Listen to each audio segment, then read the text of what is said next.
রাম নামে মুখরিত বারুইগ্রাম। রাত পোহালে অযোধ্যায় রাম মন্দির উদ্বোধন এবং রামলালার মূর্তির প্রাণ প্রতিষ্ঠা। এ উপলক্ষে গোটা দেশের সাথে করিমগঞ্জের বারুইগ্রামেও উৎসব মুখর পরিবেশ বিরাজ করছে।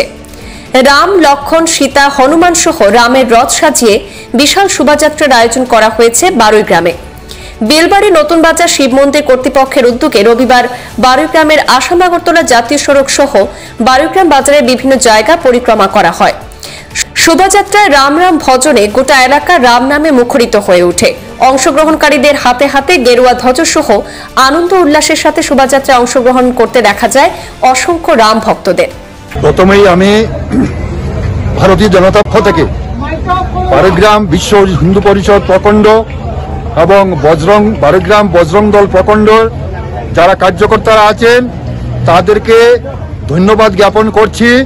বিশেষ করে বারুইগ্রামে আজকের এই যে বিশাল শোভাযাত্রার আয়োজন করা হয়েছে বিশ্ব হিন্দু পরিষদ এবং বজরং দলের নেতৃত্বে ভারতীয় জনতা পার্টির এবং যুব মোর্চার ভাইয়েরা যেভাবে সহযোগিতা করেছেন, দীর্ঘ 500 বৎসর দীর্ঘ প্রতীক্ষার পর হাজার হাজার কর সেবকদের শহীদের মাধ্যমে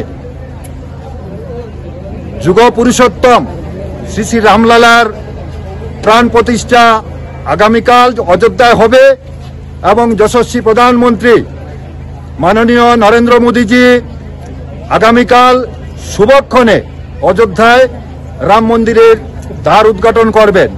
সমগ্র ভারতবর্ষে উনি আগ্রহ প্রকাশ করেছেন যে যেখানে আমাদের মঠ আছে, মন্দির আছে, সব জায়গায় আগামীকাল 11 ঘটিকা থেকে 9 ঘটিকা থেকে 11 ঘটিকা পর্যন্ত যজ্ঞ হবে, কীর্তন হবে, নাম কীর্তন হবে।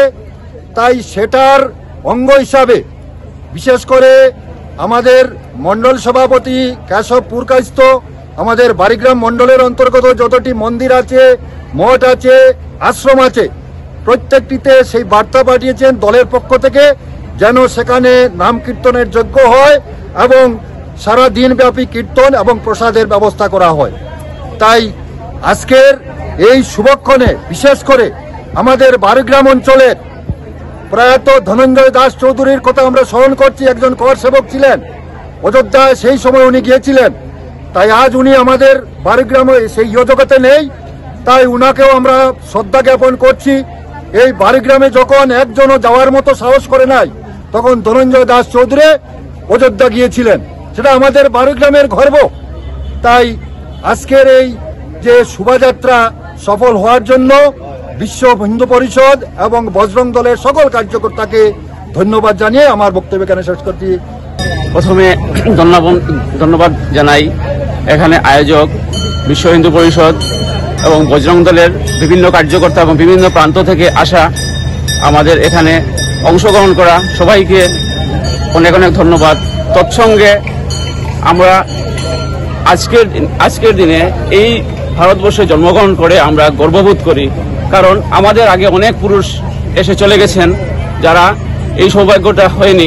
আমাদের এই সৌভাগ্য হয়েছে যে আজকে আমরা রামের প্রতিষ্ঠা আমরা দেখতে পাচ্ছি, যার জন্য এই ব্যবস্থা করে দিয়েছেন আমাদের যশস্বী প্রধানমন্ত্রী নরেন্দ্র মোদীজি, ওনাকে অসংখ্য ধন্যবাদ।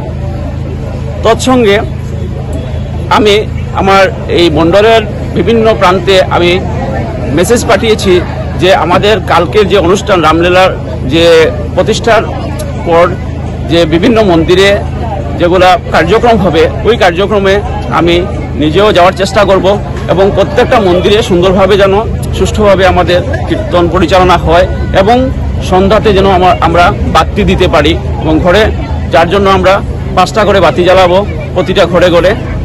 আর আবারও ধন্যবাদ জানাই আজকের আয়োজক বৃন্দকে এবং আমাদের যশস্বী প্রধানমন্ত্রীকে আবারও ধন্যবাদ জানিয়ে আমার বক্তব্য এখানে সমাপ্তি করছি। বন্দে মাতরম, ভারত মাতা কি জয়।